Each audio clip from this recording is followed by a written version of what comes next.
lasagna. That 666 that gematria. With the Clint, with the kids on genitalia. Yeah, they filming and they stalking, no they watching ya. No they watching ya, don't let them pry on ya. Inside your fucking head like some Tylenol. Death by numbers, area 51. They try to shut you up when you want to some. Alrighty, welcome back to another episode of Conspiratorial Conspiring. With me today, I've got Roger Agora from gnostic.nihilist on Instagram, and he posts a lot of interesting stuff about anarchism and gets really into the weeds with all of the different terms and stuff, where I just know anarchism broadly with the objective truth that the state is inherently tyrannical and therefore there should be no state. But if we want to get a little into the weeds and understand some of these concepts better, maybe living in an anarchist society and how that would function and stuff like that, we've got the guy to do it. So without further ado, welcome, Roger. Thanks for having me. I'm glad to be on, and these are definitely concepts that need to be fleshed out and especially deconstructed moving forward, because we know that's what people have been ruling and running everything have been doing. They've been deconstructing and building and getting together and having their think tank. So it's time we start doing the same. So let's start at the base level. So for normies or statists that still fall into the two-party duopoly, that system is inherently flawed, and we can never make that work or vote for more rights. So if you would expand on that and how the state is just inherently a flawed idea. Well, America was founded by people whose ideology is now known as classical liberalism, and the basic premise of classical liberalism is, or not the basic premise, but the overarching tenet of it is that government is a necessary evil. And at that time, that was a revolutionary concept because the world was ran by an order of monarchies, essentially. And now we've seen through this so-called American experiment that the anti-federalists who criticized the centralization of power in the federal government were absolutely correct. There was the anti-federalists, such as like Samuel Adams and Thomas Paine, criticized the U.S. Constitution, its creation of a federal government, for the issue of centralized power. They pointed this issue out in different things like the office of the presidency and other aspects as well. I think what we've seen in the past 250 years is the main issue of giving Congress far too much power to legislate.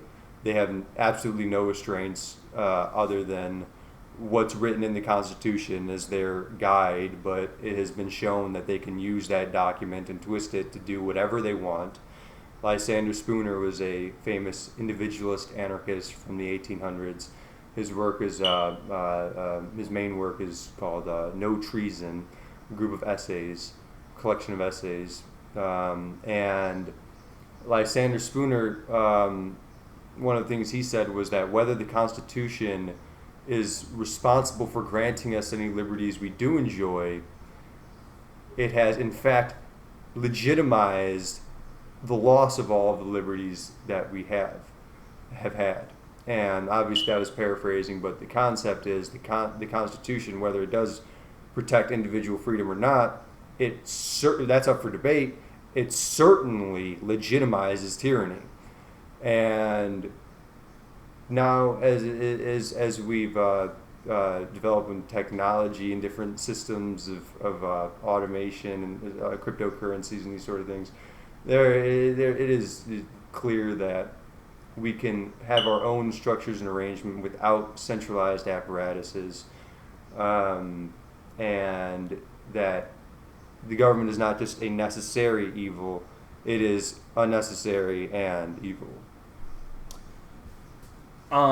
So with the Constitution, I mean, and this is like hard because I listen to this guy Legal Man, I don't know if you've heard of him, but he's utterly fantastic, and he's been a lawyer for like the last 30 years, and he just deconstructs all of these like constitutional conservative arguments. Like, they're the ones fighting for liberty, the constitutional conservatives, and he's like, that's a limited hangout. He's like, there's no one keeping us enslaved more than the constitutional conservatives, and that's because, like you were saying, I mean, the Constitution, I mean, everybody just wipes their ass with it. It doesn't, nobody treats it as a document that is inherent and we can't do anything against. And when did the Supreme Court just be, and this is what Legal Man has been talking about a lot lately, when did the Supreme Court come in and just say that they can overrule and override and interpret the Constitution like they have the ordained power to do? Like, how does that even work? And then they can make a law that can be overturned later by a different Supreme Court, but I thought they came to an agreement, or not even an agreement. They can have a 5-4 split, like literally like abortion and stuff like that. That hinged on a 5-4 fucking split. And it's like, how could you let broad, sweeping changes that affect the entire country come down to 9 people and 4 of them disagree? I mean, it's completely crazy, and the Constitution limits our rights to that piece of paper. Like, you were saying, we have so many other rights that aren't a part of the Constitution, and, you know, people have always said, like, why doesn't the Constitution say, hey, no slavery, or anything like that? And is also the Constitution, I feel, is purposefully like confusing. Like, the Second Amendment is like the right and will of the free people to hold firearms and an organized militia, and like there's all these commas, and people are like, well, there's a comma there, so then that means that it's just militias. It's like, no, it includes militias and the free people, and then it's inherently made for this kind of argument. Yeah, the state views it one way, and then the people who organize militias look at it a completely different way. Exactly. And so I feel like they did it purposefully to confuse us, and for these kinds of arguments, and for the state to overstep. If they really wanted to be like, hey, if you take guns from the free people, then you're going to be hung in the town square. I mean, that's as black and white as it fucking gets, but they didn't do that. They said, no, the right and will of the free people, organized militia, comma here, comma there, and then we have this debate for eternity. But what I wanted to return to, you were talking about Spooner.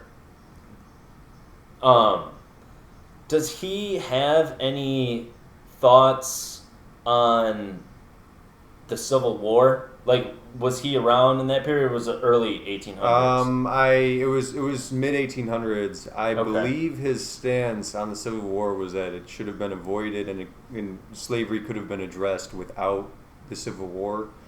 I do have to confirm that, though, because another thing that Legal Man talks about. He was a big critic about slavery and how it is inherently unconstitutional. He has an essay called The Unconstitutionality of Slavery. I'm seeing when that came out now.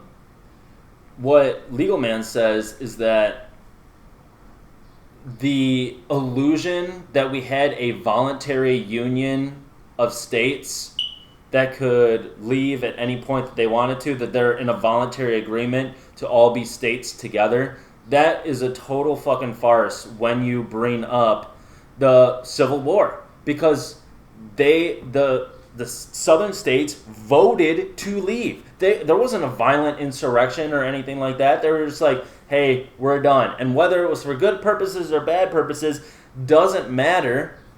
And I know that that's, like, oh, slavery was this horrible thing. Yes, it was. But it wasn't all about slavery. I mean, they were being manipulated by the will of the North, and they didn't feel like their voices were being heard in the Union, so they voted to leave. And then the North came down, Richard Sherman burned up all their fucking crops, they killed a bunch of people, and they said, no, you're staying. Yeah. To the fucking ground. Exactly. Everybody there. Yeah. So any illusion that we had a voluntary union of free states that were participating here because they wanted to be a part of this is complete bullshit. The government will make you stay by force. Well, it's the inherent structure of a federation.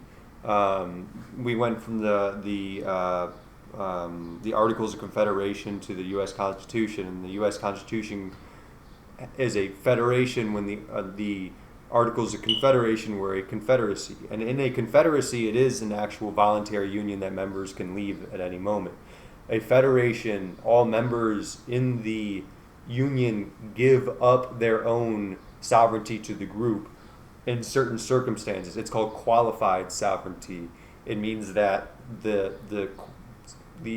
entity with qualified sovereignty is the king can do whatever they want within set parameters. And that set parameters is the Constitution. So the federal government has supreme authority to do whatever it wants within the structure of the Constitution. So that's called qualified sovereignty. And that's what the federal government has today, and that's why states cannot secede. South Carolina was going to secede during Andrew Jackson's presidency when his vice president, John C. Calhoun, resigned because Jackson was enforcing tariffs that John Quincy Adams, his rival, created. And the vice president, John C. Calhoun, was from South Carolina. He was pissed. He quit. And he went back to South Carolina and started talking secession. This in 1830s. And Jackson created, I'm pretty sure it's called the Enforcement Act. He already got Congress to create the Enforcement Act, which allows the federal government to use its full might against any state that is going against federal statutes. And so then he got that passed, and he basically said, you guys aren't leaving and you're paying this tariff. And that kind of led up to the Civil War. People think it was about slavery. It was more about tariffs than anything. It really was. The South was like, yeah, obviously they didn't want slavery to go, but the North didn't give a fuck about slavery going or not. Abraham Lincoln was like a vehement racist. In some of his like personal writings and letters, I mean, he'll make a fucking Grand Wizard of a KKK rally blush. Yeah. I mean, he was not a good guy. Like, everybody, Honest Abe, my fucking ass, dude. And the way they manipulate history is another concept. But so then we're in the Civil War, and then we take it all the way up till now. And this is probably, with all of the craziness that's going on right now, this is probably our best opportunity for freedom. And the most people are open-minded to this message, too. Yeah. So, how do we begin? Well, I was just explaining yesterday on my page that ideologically I'm a lot like Renzo Novatore, but tactically and strategically I'm like Samuel Edward Konkin III. Samuel Konkin III is the founder of Agorism, also known as New Libertarianism. And it stresses tactics and strategy, and that's what's so huge about it. It is a playbook for using the freed market or the gray and black markets to take down the state. And I'm a big advocate of the classic anarchist concept of diversity of tactics.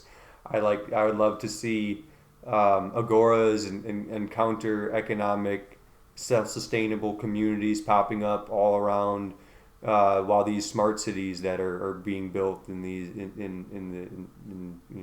all these big cities are happening.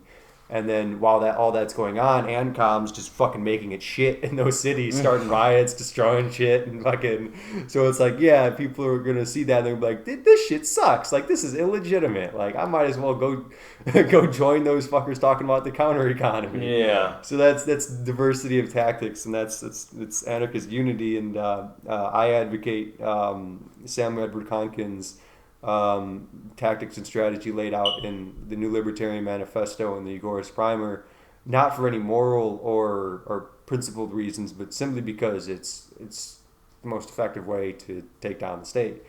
And I say that because Sam Edward Konkin's method of anarchist insurrection was, like I said, using gray and black markets, creating self-sustainable communities so the government cannot tax us and create bonds off of us and do everything they're doing to stay afloat.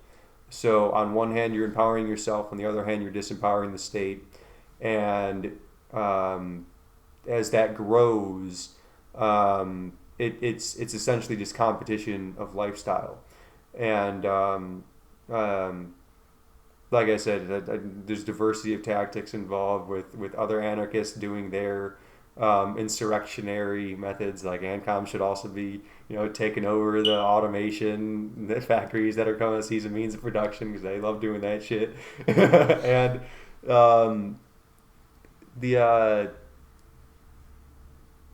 there's no one way forward. Just like there's no one way for anybody to live. Everybody, like even leaving ANCAPs, with all my gripes with them, I hope that they get all these conservatives to get radicalized, so these conservatives start forming their QAnon ISIS gangs.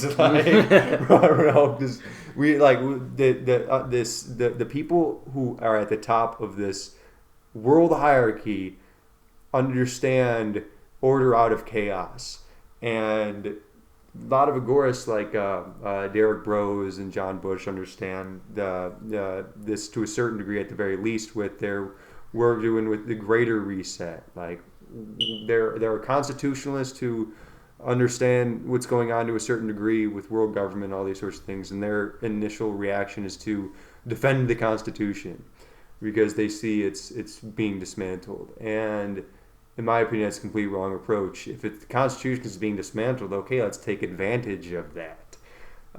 Let's use that for our ends. If they're trying to have a great reset, well, that's pretty awesome, because we can, on some judo shit, turn this into a greater reset in which we create our order out of the chaos. So I guess your question was more specific as far as tactics and strategy. It's I guess the main point I want to get across is it's important to have anarchists of all different stripes doing their specific insurrectionary praxis their own way, and it's in all of our best interest to form mutual defense pacts and coordinate our efforts as much as it benefits us to do so. We're already seeing this stuff pop up as far as on the Agora side of things, people building communities outside of these what are going to become the smart cities. We're seeing ANCOMs whenever they get the chance going out and destroying shit. So we're seeing all these things unfold. There's a age-old anarchist axiom, I suppose. It's organize, educate, agitate. And right now, that's kind of where we are at is organization, agitation, and education. Those three things, however you can get it in. So, with like a practical matter is just going to the farmer's market. That is an anarchist act in itself, because you're buying from the community. You're not relying on the government subsidized stores like Walmart and Target and all of the big box stores. You're just buying from your local farmers, your local community, and that's in a sense like what we're pushing for. And building your own garden, once you develop the knowledge and the skills and the resources, then you can start doing that stuff, and you decrease your reliance on the state, which disempowers them, because then they don't have that over your head. And like for an example, I got in a bunch of trouble at work for not wearing a mask. 3 times I was told, and then they said that they were going to take it to corporate, and it was just one fucking manager. And I was just like, well, fuck, like I got rent, I got car insurance, I got my car payment, I got the phone bill, and I'm just like, I got so much reliance on all of these things right now that I can't afford to lose the job. So now I'm in this existential crisis where, do I keep being me, not wearing the mask, being free, being able to breathe, Or do I just put the damn thing on so I can keep making that paycheck and being a wage cuck, and then I can make my payments? But then you don't have to have, say you have no payments, maybe you have rent, but you can get out of rent. If you pay everything, if you have everything paid off, then you're more likely to be like, fuck you, Isaac, bring it to corporate. I don't give a fuck. Right. Like, fire my ass. I'm a free man. I don't have any payments. And if you have that kind of ability where you have some land, you're growing the food, you got chickens and pigs and cows and such, then doesn't matter. You can be as radical as you want. You can do whatever you want because there's no one's got a control structure over your head that's looming that prevents you from doing what you want to do. Yeah, exactly. That's what anarchism is really all about at its core. Max Stirner, the creator of the egoism brand of anarchism, his idea of freedom was that freedom is the will to be responsible for oneself. And with being responsible for oneself comes a great degree of liberty. You can do whatever you want, essentially, when you provide for yourself, when you don't worry about any other man's business for you to eat, to survive, to get to where you want to go, to do the things you want to do. And Max Stirner even said, he acknowledged that egoism isn't an ideology that's really for everyone. It's for those who have a fire, a will to be free, to be able to do what they will. Because you can only do that with a degree of responsibility, and that's the main reason why I've been going so hard on wage cucking recently. Because we can't take down the state while everybody is an employee. We need people to not just change their minds, but then change their actions afterwards.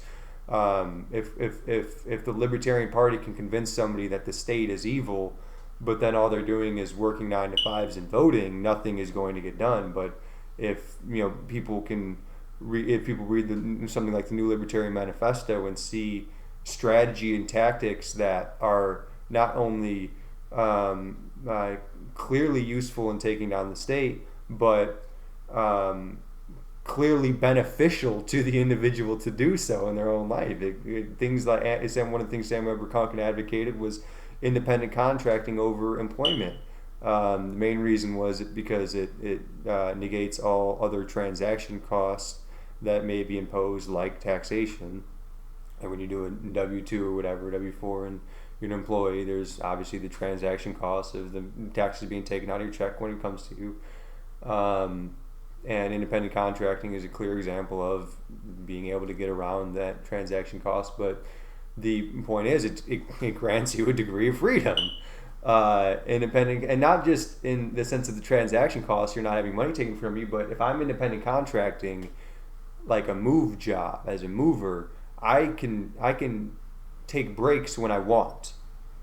If I'm getting exhausted and I'm like, I gotta take a break here, it is impossible to tell me not to do that. The contractor can, of course, let you go, but that's the difference between the authority of independent contracting versus the authority of being a wage employee. Is when you're a wage employee, you're not contracting your labor, you're contracting your time. You're getting paid for your time, and during your time you're given specific tasks that you have to do. And so then you're granted 2 30-minute breaks. And if you've used your 2 30-minute breaks, you can be reprimanded for taking a piss. And if you can't take a piss when you want to, you're not free. So you're certainly not free if you can't take a piss when you want to, and your whole life is in some other people or another group or organization's hands. And so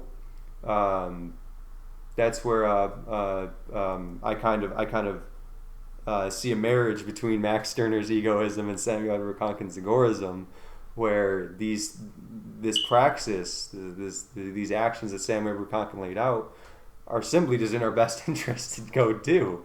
And the collective good, the greater good, is that it's a clear path forward to taking down the state, which is also in our best interest. And I saw something on your Instagram that I've been thinking about ever since, and it was the only right you have is the right to free will. All other rights are contractual. Yeah. I'm just like, shit. I'm like, I've never thought about it that way. I'm just like, that is, where did you get that one from? I mean, like, who spouts that? Well, it's very in line with Max Stirner, what he was saying. I'm kind of Okay. just rewording it in a more palatable way because he explained it. It's the right of might. That's the only right that exists, and the only other rights that exist from contract. And what he means by might is like my ability. I have the right to pick up my phone that's sitting on this table right now because I have the might to pick up the phone. So I have the right to do that. This is true natural law. It's what the universe permits us and limits us from doing, and so with intrinsic with your or really kind of interchangeable terms is the will and might. Your will to do something is what drives might, and whether that's for freedom, liberty, or enslavement or otherwise, it is the essence of the driving, or it is the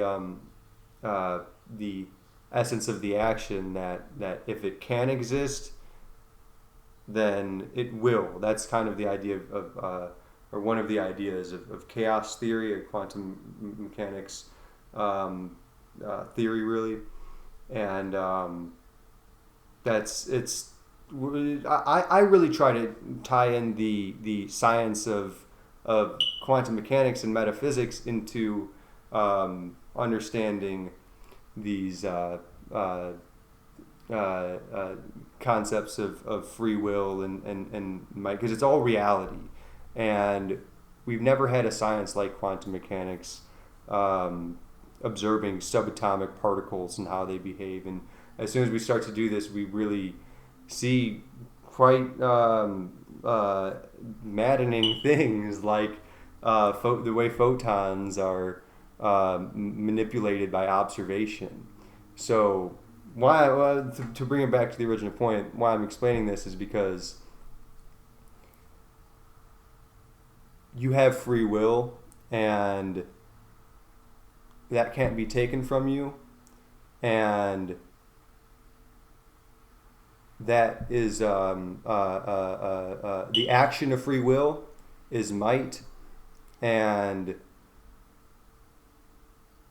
any sort of other rights or whether it be human rights or property rights, or the right to water or land, or the right to have private property that you acquired through voluntary means, all of those things only exist when there's an observer, as quantum mechanics puts it, collapsing the waveform. There needs to be someone there observing it and agreeing it and believing it and acting it for it to be part of reality.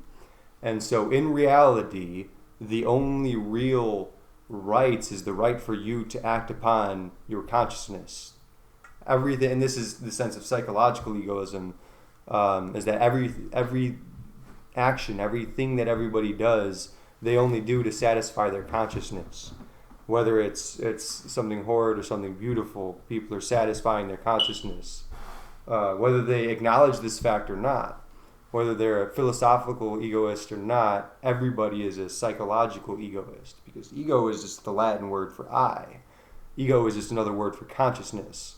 It kind of has a negative connotation nowadays, but Dissolving the ego is a big thing in like the New Age spiritual movement. yeah, and it has a lot of its roots in Buddhism, in the sense that the Four Noble Truths states that ignorance is the root of all suffering, and Buddha frames ignorance in the sense of you being ignorant that all is one, which I do agree with all this. I just disagree with the application that most people have of this.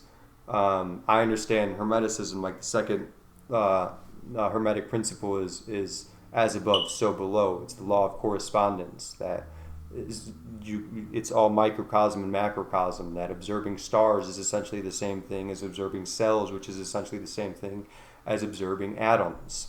It's all as above, so below, microcosm, macrocosm, and all is one. But if you are part of that, then you are all, and you being a full individual, being completely unique onto yourself, is embodying oneness, getting rid of all qualities, and making, giving up your name, and trying to dissolve the ego, as you put it. I think that goes against our inherent nature, which is qualitative, which is qualities, and it's the idea is not to shut yourself off from certain parts of yourself. It's to merge all the different parts of yourself. That's how you become whole. You merge your traumas with your understanding, so you understand why you do certain things in certain scenarios compulsively. That's, bringing light to the dark. It's making the subconscious conscious. This is all analytical psychology or Jungian psychology, and that's what, in my opinion, in true freedom. I explained Max Stirner's take on earlier. This is what my opinion of true freedom really is, and Stirner acknowledges as well. But it's the lack of limitations, and it's not simply limitations that are externally imposed. We're also talking internally imposed limitations as well. Like if you live in a completely free, I use this example a lot, if you live in a completely free society where you can do whatever you want and no one is going to hurt you or anything for you doing what you want, even if you live in that society, if you're at a bar in that society and there's a girl you want to talk to, but you have anxiety from your past about women and you have a fear of going and introducing yourself or whatever, but you have the will to do that, well, then that's a self-imposed limitation. Or an internal limitation. That's your anxiety. You can't be free with fear. You can't be free with anxiety. You can't if you have the will to go and enjoy life, which all of us I think do inherently, but you can't do that because you're depressed about certain things. Well, you're certainly not free. So freedom is a two-way street of internal and external. It's something that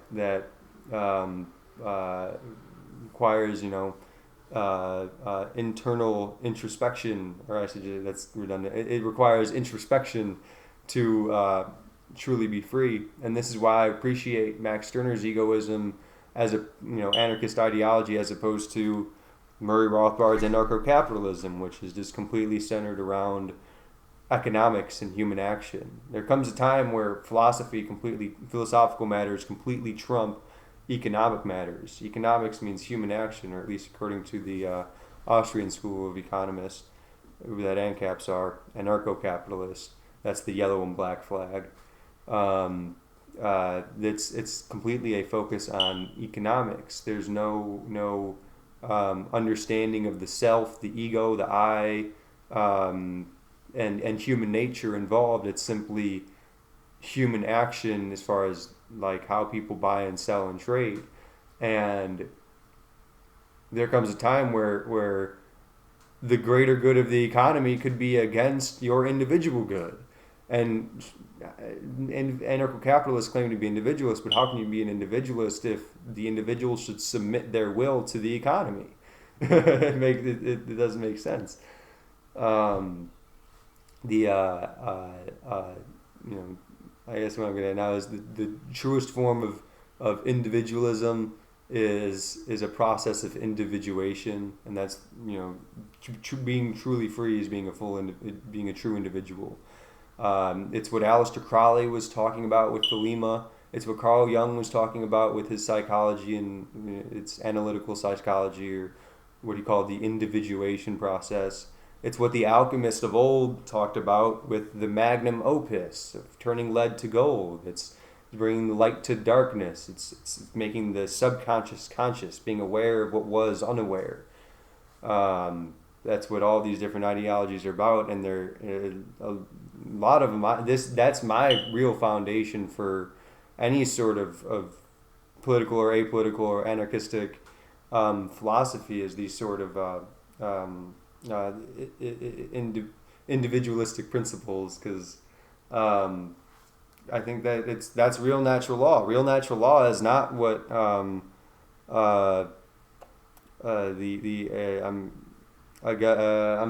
forgetting the main Christian. I'm pretty sure it was Aquinas or something. The Christian philosopher who pretty much put together natural law as we know it today. That it's not intrinsic. That's not what it is. What's intrinsic is the 7 Hermetic principles. That's real natural law, and really the only immutable ones. The first 3, all is mind. Everything is mental. The universe is a mental experience. If you don't like spirituality, you want to see these things from a more scientific perspective, check out the holographic universe idea. It's the same thing. Everything is really a mental projection. You need an observation to have an observer, and you need an observer to have an observation. You need front to have back, just like you need self to have other. And then the second Hermetic principle is correspondence. I already kind of got into that a second ago, of microcosm and macrocosm, atoms and stars are reflections of each other. The third one being vibration. Everything vibrates, nothing rests. That is what's immutable. Those are the foundations of reality. And I'm talking about dreams too. Your dreams follow those 3 immutable principles. Your dreams don't follow the laws of thermodynamics, but they certainly follow the first 3 Hermetic principles. And if we're going to talk about natural law, if we're going to talk about any sort of basis for reality that is objective, it's this sort of idea that the universe is a mental experience, that all is mind, and that is the one truth, and that can be expressed in many ways. Buddhists express it their way, Hindu express it their ways, but I like the Hermetic way of expressing it, that it's all mind, because then it really stresses the importance of things like psychology and understanding the human psyche, whether we're talking about economics, anarchy, how to move forward in dealing with the state. We have to understand the human mind. Carl Jung made this point when he was alive in this interview. It's real interesting. He said there is no atom bomb. He said there is no atomic bomb. There is only the mind. There's only the psyche. Men create these things. Without men to press the code, it would never be launched, even if it's in existence. So the only threat, the only danger, the only thing in existence really is the human mind. There's nothing existed, or I guess I should say the human mind, but the mind in general, this concept of the psyche. To kind of wrap that thought up a little bit, Carl Jung taught that consciousness isn't just awareness. You can have a device like a motion sensor that's aware of things, but to Jung that wasn't consciousness. Consciousness was awareness, being aware of awareness. Only humans can be aware of awareness. Even animals, they're not aware of the things that they're experiencing, or they're not aware of their awareness. They're operated, they're ran by impulses, instincts, intuition, and they're not consciously thinking of or rationalizing any sort of those impulses or awareness. Only humans have consciousness in the Jungian sense, in the idea of consciousness being awareness. You can have AI that's certainly aware, but it will never be aware of its awareness. And so he said then there's the subconscious, which can be divided into 2 parts: the personal subconscious and the collective subconscious. The personal subconscious being the memories and experiences that have imprinted your life that you're not aware of, that you can recall, and that influence your impulses. Usually this is trauma more than anything, but nostalgia in the same way. But then the collective subconscious, this is where it gets really interesting, is to Jung, the collective subconscious was literally everything else that what in the universe that isn't what I just mentioned. So I'm looking at a table right now. This table is part of my subconscious mind. All of the lights, all of the stimuli, all the experiences, everything that is not your personal subconscious and your conscious mind is the subconscious mind. Everything is psyche, and that's very Eastern in thought, really. But when we get down to the esoteric teachings of the West, there's no distinction between the East and West. The mysteries are the mysteries. Jungian psychology is alchemy. It is Thelema is alchemy. They're all the same thing. It's becoming a full individual. It's becoming your truest, wholest self without any limitations. With those philosophies I just mentioned, mainly internally imposed ones. But this is the part that I really want to get across to anarchists is, if we're truly going to be free, we have to be free from ourselves, and not just from ourselves. If we're truly going to be free, we have to be free from these traditions and dogmas and as Stirner put it, spooks that have been ruling over our minds for far, far too long. There's a lot there. Oh yeah, we covered a lot of different topics. In the beginning of that, you referenced might. Now, normies, when they're getting introduced to anarchism, first after we get past the usual, who's going to build the roads? We get, what if a roving gang of marauders comes to my land and they just take all my shit and kick my ass, or kill me, and kill my family, and take all my shit? And so when they think of anarchism, they think of might making right. So is Stirner also along those lines, where it's like, if that is their will to do that in that society, then that, I guess just have better defense mechanisms or something. Well, this is the concept is, it's not necessarily might makes right, because right is a spook. Right is different to everybody. My right is different from your right. So,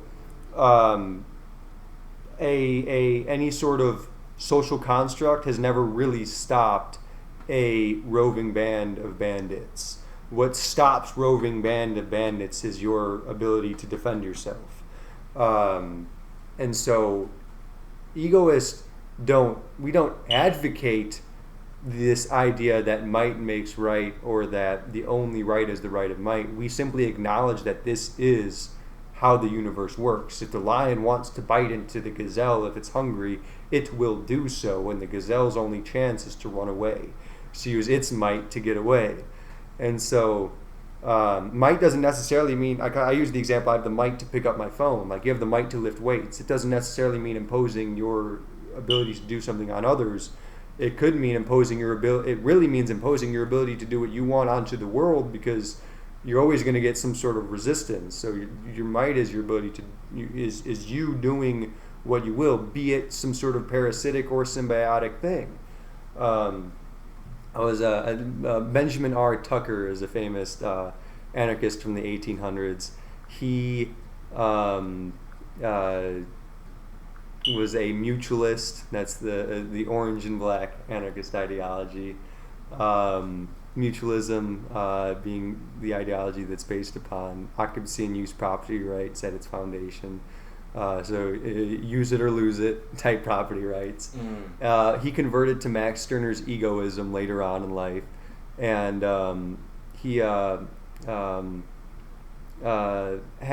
there's a quote from him that he had from a letter from him to one of his friends, and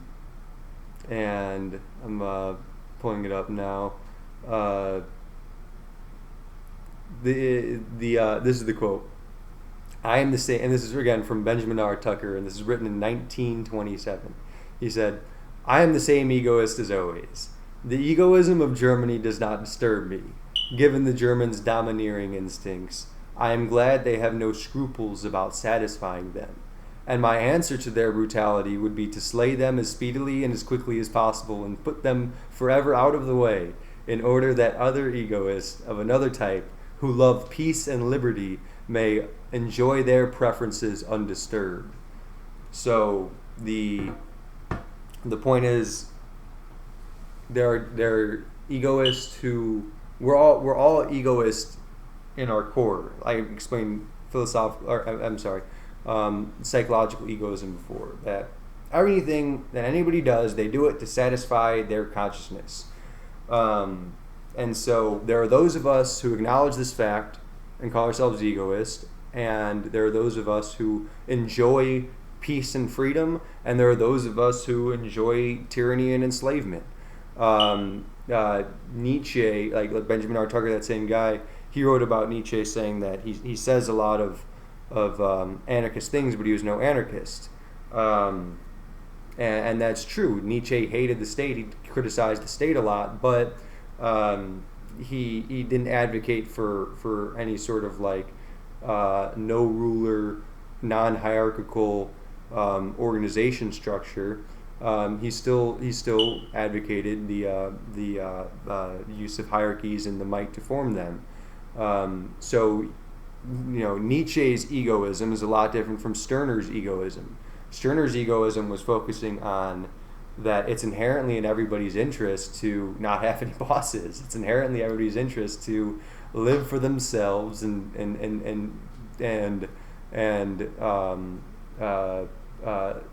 organize themselves, and he referred to as a union of egoists as a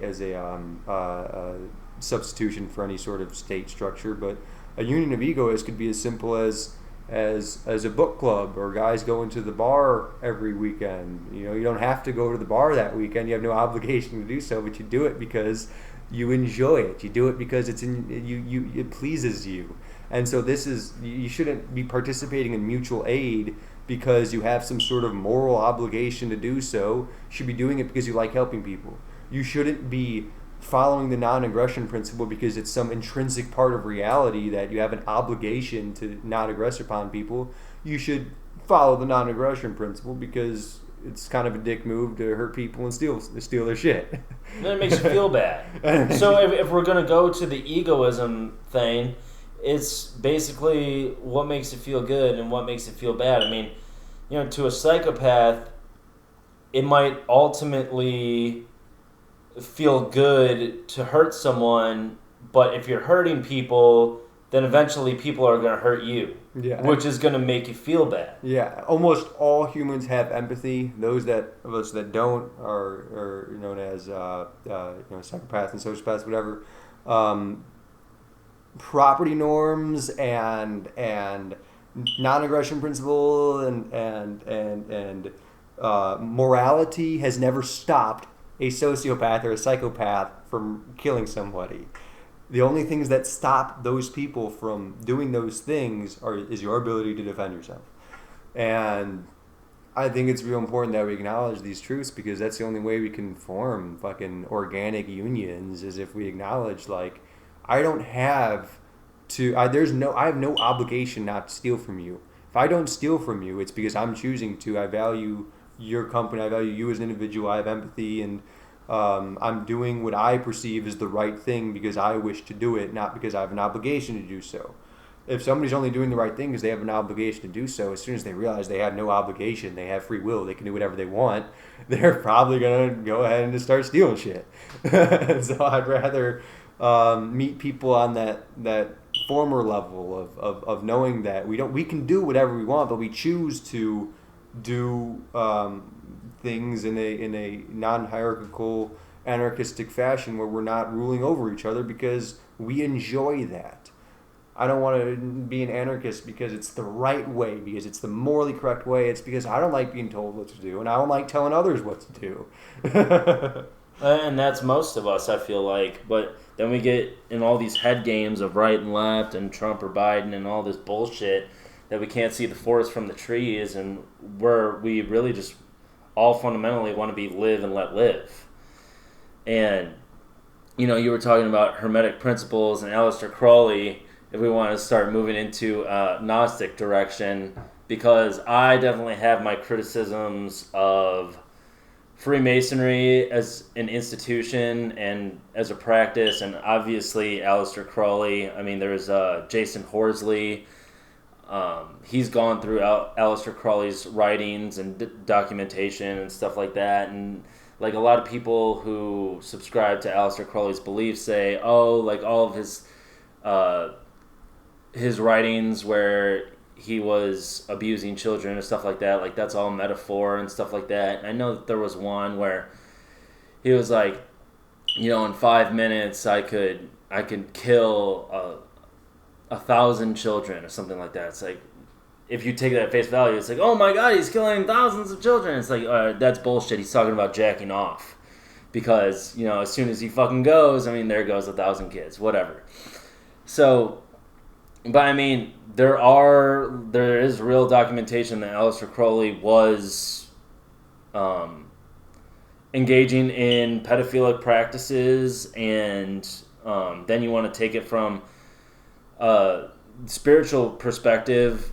I mean, trying to create like a homunculus or antichrist through the process of gay anal sex. I mean, there's no other way to say it. He wanted men. I mean, the ultimate abomination in Aleister Crowley's mind was the anal birth from a man and another man co-creating an entity that would be birthed through the anus of a man.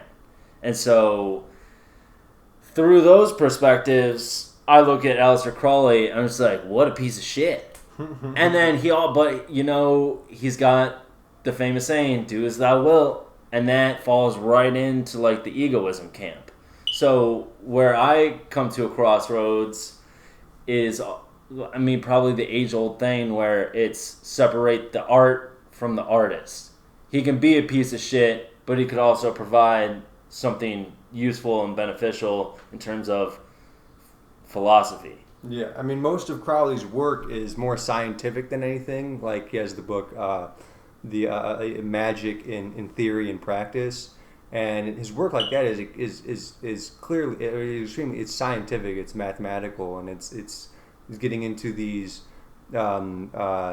esoteric and spiritual things that Masons have been keeping behind closed doors for generations upon generations. That Crowley was just talking, just screaming the shit from mountaintops, basically. I personally haven't seen any documentation to prove that Crowley was participating in pedophilia. I certainly don't doubt it. I'd look into Jason Horsley. He's the one. I don't have it off the top of my head, but he got in a big argument with who's that? I can't remember now, but he was talking about it with Alex Tsakiris on his show Skeptico. So to follow up, check into Jason Horsley. Yeah, definitely. Yeah. I absolutely will. A lot of Crowley's rituals, they mention the use of blood, but they clarify that there's different blood from different sources, and they have different potency. So like menstrual blood is used in rituals, animal blood is used in other ones, and I'm sure that other ones mention more esoterically or metaphorically human blood. I don't think he ever said straight up, this one requires the blood of a baby. But I'm sure that there is some nod to that. I wouldn't doubt it. I think the important part to acknowledge is anything that Crowley did. It was him in his attempts to in his own path to understand all parts of the psyche. And I don't care what anyone says. I don't care if what school of thought you're coming from. You have a shadow. The devil exists within you. Satan is inside of you, and whether you let it come out or whether you shut it out, the shadow is real. We all have a Saturnian side to us, and Crowley, to understand the universe, understand magic, really dived into that shadow.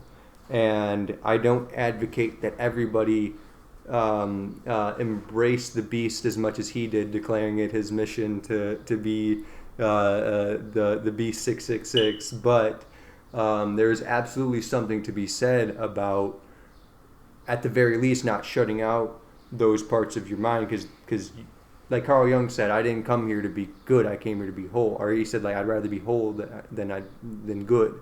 If you're good, you're not whole. You can't be a whole individual. You can't be a true individual, complete self, without integrating the parts of your own shadow to your conscious mind, to your rational ego.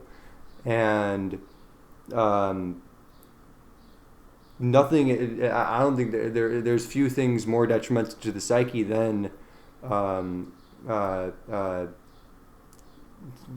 to shut out the shadow from the self, because it's inherently it is in fact a part of all of us, and it's inherently cutting off a piece of yourself when you do that. And why I'm saying this is because that's the place that people are coming from when we see Crowley and these allegedly horrible things, these things that he did, that he allegedly did, that were, if he did do, in fact, horrible. It's coming from a place of fear. You should have no fear, even of the most deepest, darkest, depraved madness of the world. You should be able to look face to face at it, watch it, look at it staring back at you, and then understand your psyche even deeper and the whole universe deeper through doing so. Is there, and maybe I just need some clarification. Do you in fact believe that there is objective morality, or are those also spooks? No, I have my own morals, and they're mine, and nobody else can have them but me. So is murder inherently bad? Absolutely not. There's no karmic effect for killing another person, or weight on your soul, or karma, or what have you? Not in the Eastern sense. I don't believe it all. In karma, in the sense of causation, I do think so. But karma in the sense of some sort of a spiritual accounting system that you're going to have to repay back that energy from putting it out, that's not true. There is causation where there is a level of you get what you give, but all is mind. The only causation is not immutable. What is immutable is mentalism, is correlation, as above so below, and vibration. Everything vibrates. Those are what's immutable. A lot of Hermeticism and alchemy is using the higher laws against the lower laws through projection. You can escape karma. If I can change the way photons behave by observing them, I can change the way karma behaves by projecting my own view, my own understanding onto the universe. Because the one truth is that it's all mind, which means that it could all be truth and it's all not truth at the same time. Assassin's Creed ended up taking this quote, but it was originally from this, I forget his name, the guy who made Discordianism, or what's known as chaos magic, that nothing is true, everything is permitted. Everything is both equally as true as it is untrue, and the root of that is this concept of mentalism, that everything is mind, that nothing exists outside of the psyche, and is the mind like etheric? Do you think, or are we talking materialistic, where when the lights go out, I mean, that's the cessation of your universe? Well, when I say mind, I'm referring to the conscious, personal subconscious, and collective subconscious all as one. So when I said that the conscious is aware awareness, the personal subconscious is your own experiences, memories, and traumas, and then the collective subconscious is everything else. I literally mean everything else. Like this microphone that we're speaking into, our voice being played back on a recording to people listening to this podcast later. We are a part of your subconscious mind. You listening to this. This is your subconscious mind manifesting this experience right now. And so I also forgot the question or the statement. But like when you die, what does your mind carry on? My understanding is that the this is like the most age old question that there is. I kind of take a more not really Platonic. No, it wasn't Plato. I think it was Socrates. Yeah, it was Socrates who said who understood this. He was the one who was sentenced to death in Athens, and or really he was exiled from Athens. They wanted to kick him out of Athens, Socrates, and so he was like, "I'm not gonna leave. I'm staying here." And then they were like, "Okay, if you don't leave, we're gonna kill you." So then they locked him up, and he had the chance to escape. His father was like, broke in and was like, "Yo, let's go. We got a boat and everything." And he was like, "No, I'm staying. I'm gonna drink this poison that they're gonna give me and make me drink. I'm gonna do it willingly. I want to do it because I'm confident. I'm confident in my teachings. I've been teaching for a long, long time now, essentially a whole life, that when I die, either it will be oblivion and my consciousness is reset to anew, or I go to Mount Olympus and greet the gods and live eternally with the gods." Now, I don't agree with Socrates in the specifics of living on with the gods, but I do think it is either an A or B type thing. Either it's some sort of oblivion where your conscious mind and your personal subconscious mind are reset, and just the energy is then recycled back into the universe through, conception and birth. I personally don't think that we retain any. I guess I lean more towards the idea that we don't retain any of our conscious or personal subconscious aspects of ourselves from life to life. I think it's just the energy, more or less, that's recycled. But it is possible that the personal subconscious aspects of ourselves, that are memories, are stored within our DNA and get transferred from lifetime to lifetime in some sort of level, and this manifests in certain aspects of our personality. That's of course very possible. And in that sense, though, I would still say it's the conscious mind is always getting reset, though. Like you go to sleep at night and you wake up, your conscious mind reset. Mm-hmm. So on some level, there is some sort of formation of anew. The energy can't be destroyed. That's indisputable. But your awareness isn't the whole energy, really. It's a trinitarian part of the conscious, the personal subconscious, the collective subconscious. That's your whole self, really. So there's this doctor that I particularly like when it comes to stuff like this, and his name's Dr. Raymond Moody, and he does NDEs, near-death experience, mm-hmm. and he's done chronicled over 80 cases of people who have passed by every objective standard, no heartbeat, no brain function, completely dead, sometimes for hours at a time. And then in one way or another were resuscitated, and over 80 of them have all came back and said that, when they passed over, there was a life review where they went through each scenario that they had really ever been in and saw it from the other person's point of view. So when you wrong someone, you feel the pain of you wronging that person that they had felt, and that's how you learn this benevolence or understanding, true empathy, because God is supposedly this all empathic, or at least in the Christian sense or the Abrahamic religions, that he's this all powerful, all empathic, caring, benevolent entity. But, you know, you want to go back to Hermeticism. Well, if the devil's within you, then that means God is also within you.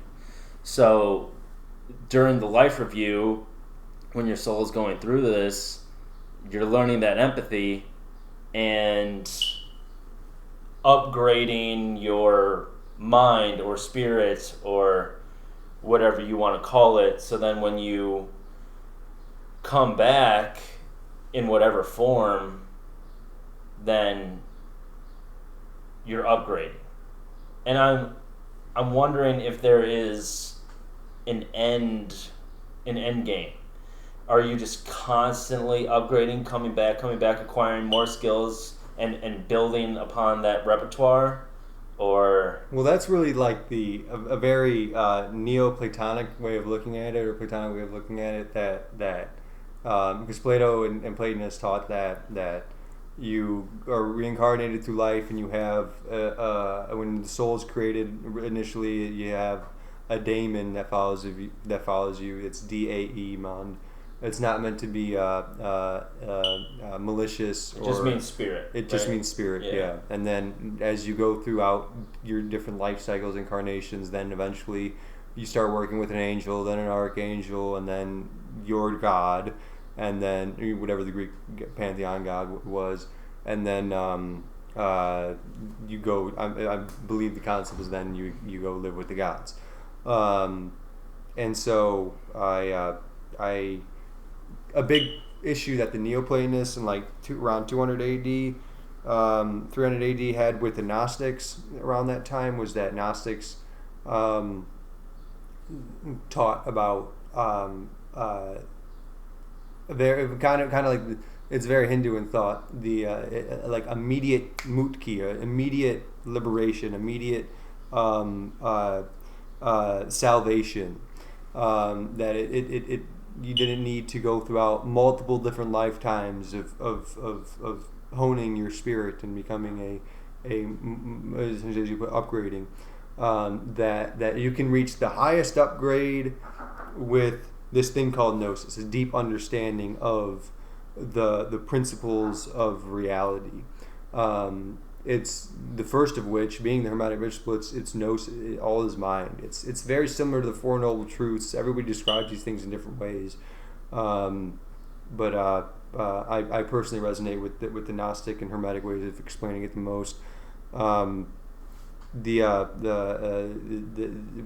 you have this true understanding, and then you act upon it, that all is one, that the concept of the traditional Christian idea of the Almighty God being all good is impossible. That makes no sense. How could an Almighty good God create a being of pure evil?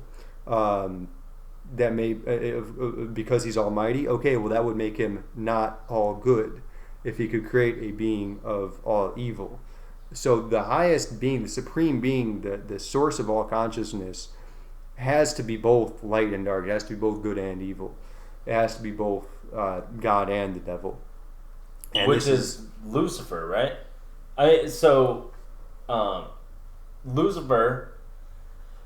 I listen to a lot of these occult practitioners who practice mainly with demons and such, and we can get into discussion on like what those are, because I believe that they're entities and you can conjure them with ritual and stuff like that.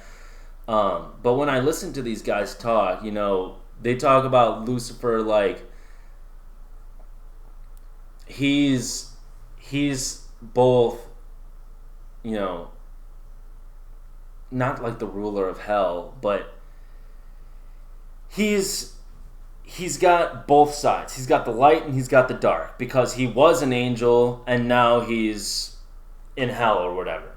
Or he's flip sides. He's playing for a different team.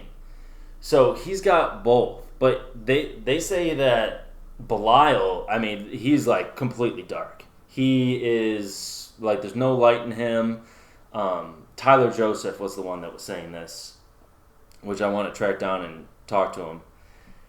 But where was I going with that? We were talking about God made a being of complete evil, but like Lucifer was light and dark, so he was an angel at first. But then that that messes up with God being all knowing, because if God created Lucifer and didn't know that he was eventually going to turn on him and then become the devil or whatever and go to hell and take a third of the angels with him, which I recently have been thinking a lot about, because a third of the angels, you mean 33%?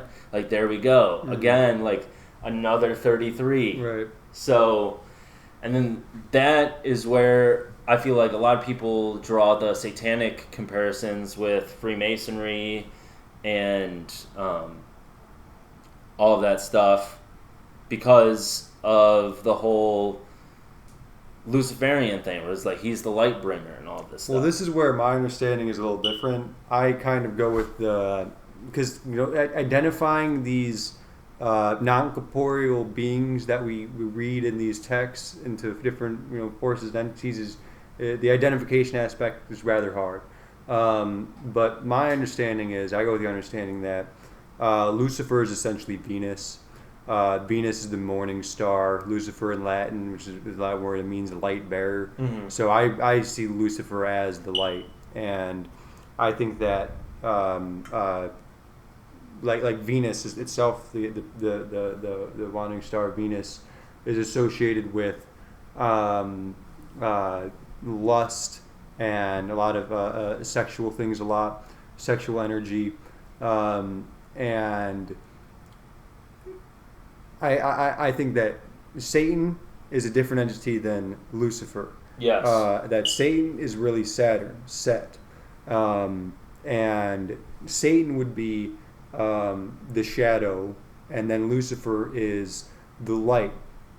The light is sexuality, or really lust, temptation, because you have no God in this universe. You have no guide in this universe. You are your God. You are your own guide. You never have any sort of light to show you the way of where to go. But at all times, no matter when, no matter what, you have a guide showing you what not to do, and that's temptation. Whether it's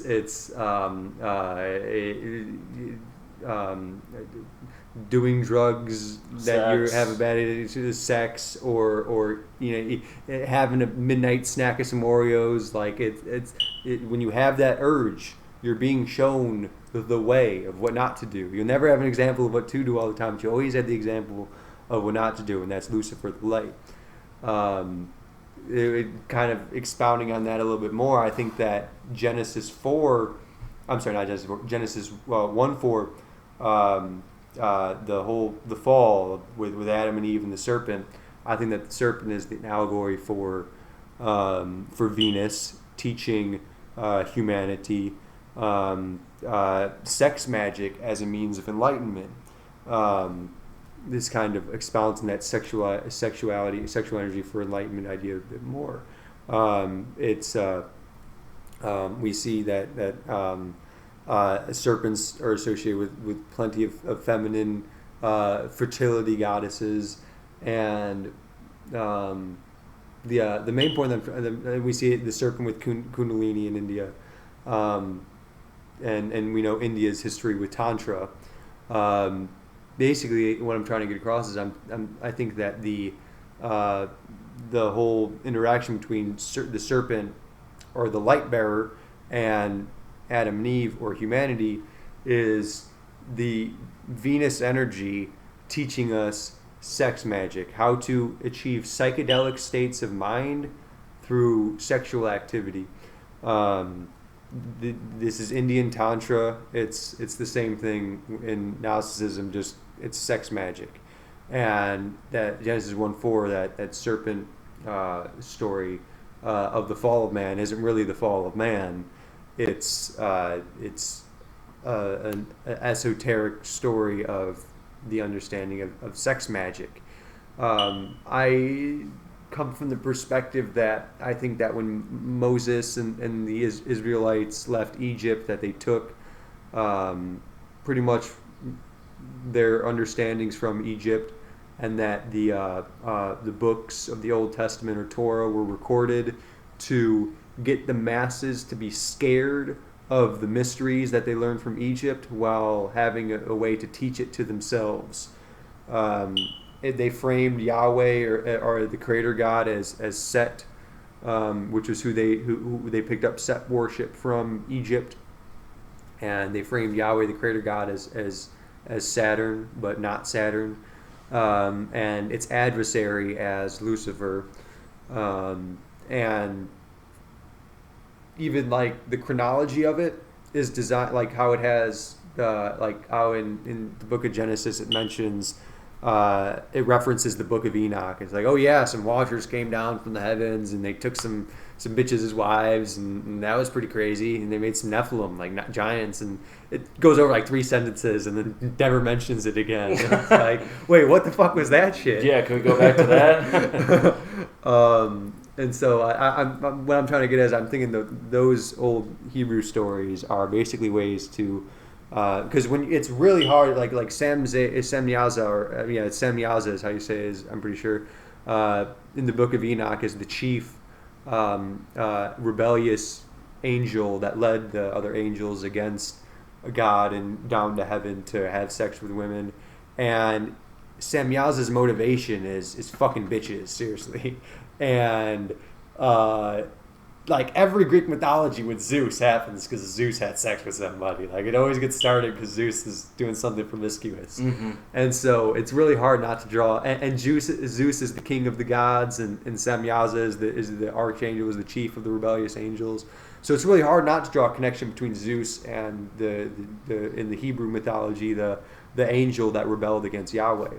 And in Greek mythology, we know that Zeus rebelled against his father Kronos. Saturn, the Titan who ate his children. Zeus was the last born, and he cut his 3 siblings out of Kronos' stomach and rebelled against his father, and then created his own kingdom. And I can't help but see the parallels between like the Book of Enoch story and that early Greek mythology story. And I'm thinking that the early Israelites made these sort of text to frame the old mysteries of the pagans into evil stuff, because they just like makeup came from Egypt. It describes in the Book of Enoch makeup being one of the things that the fallen angels taught humanity. So I really do think that it was designed to make the Hindu, because now today you talk about Gnosticism, you talk about Kundalini yoga, you talk about sex magic, you talk about tantra and tarot and meditation and all these sort of things. Most Orthodox Christians are like, that's demonology, that's demon worship, like y'all doing works of the devil.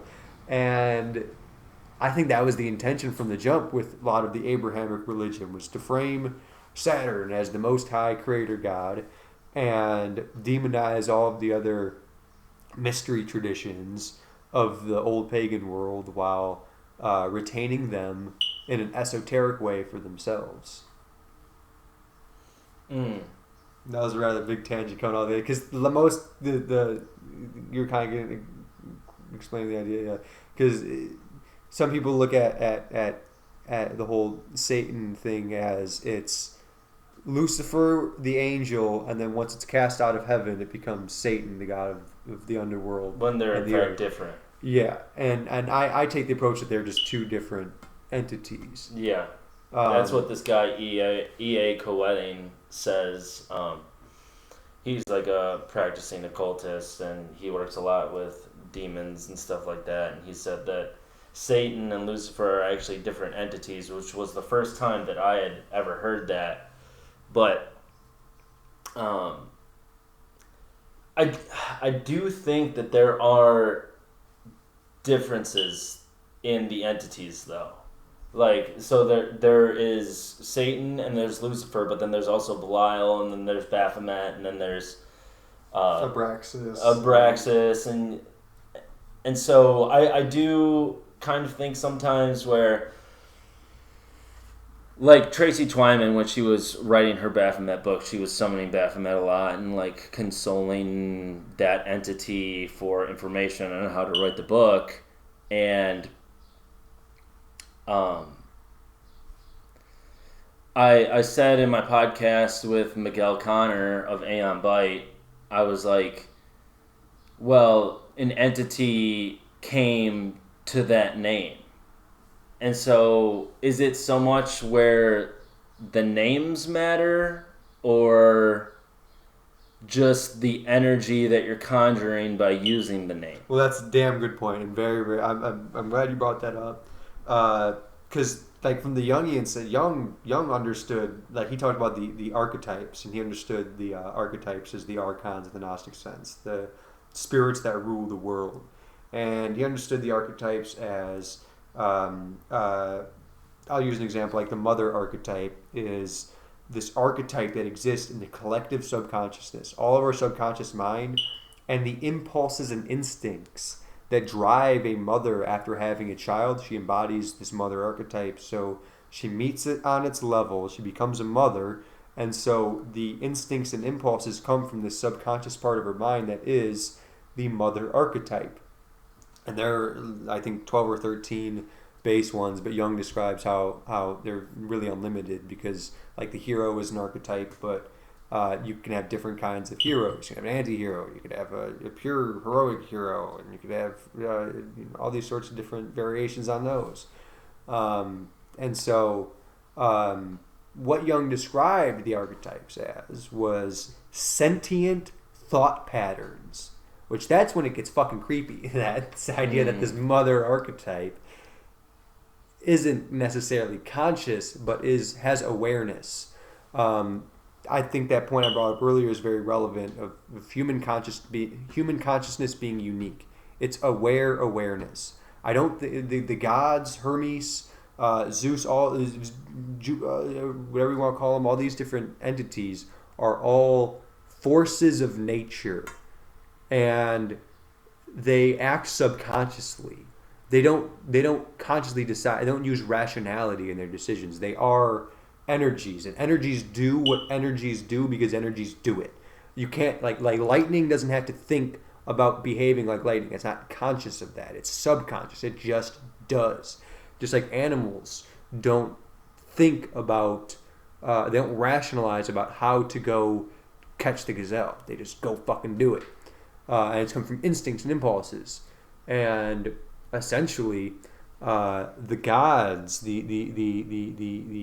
whatever kind, the gods, the angels, the demons, all of them are thought patterns. They are forces of nature that exist outside of us and within us, and by matching their vibration, we can commune with these forces. So that's where like Crowley's work talked about how like it different like arrangements and ratios of men and women will conjure different entities. And the idea is because two women together is a lot different of an energy than two men together. There's just a lot different energy than a man and a woman together. And so by enacting these things out, by embodying them, we conjure them from our own subconscious into the manifest world. That's really the more Gnostic way of looking about what's going on in magic, the more Hermetic way of what's going on in magic, because the Neoplatonists thought that you're always summoning down these forces from the heavens, when really that's not what's going on. These things are coming from within us. All this stuff is happening from within then out, not out then within, or from above then below. It's really in the now. Everything is being projected, whether it's some sort of basic experience you're having, or a dream, or some sort of paranormal experience that you're having. It is in fact a projection from the subconscious mind out to your conscious mind. And it's the same thing with psychedelics. They're like Datura Nightshade is a is a psychedelic plant that look up people's experience with nightshade or datura.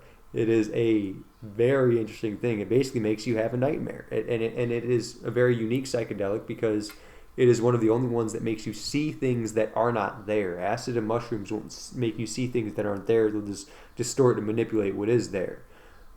Maybe there'll be patterns and whatnot, but there certainly won't be things that are not there. When you are tripping on datura, you'll walk into your living room and see your murdered parents on the couch. Like, what the fuck? Dude, you gotta send me a text with that. I gotta look up those experiences. That sounds fascinating. Yeah, it's very wild. But the whole point is, it's your shadow being brought out. It's your deepest, darkest fears and anxieties and all that sort of your deepest, darkest desires, fears, and anxieties, all being brought to the surface in such a way you're seeing it in front of your very eyes. And that's magic.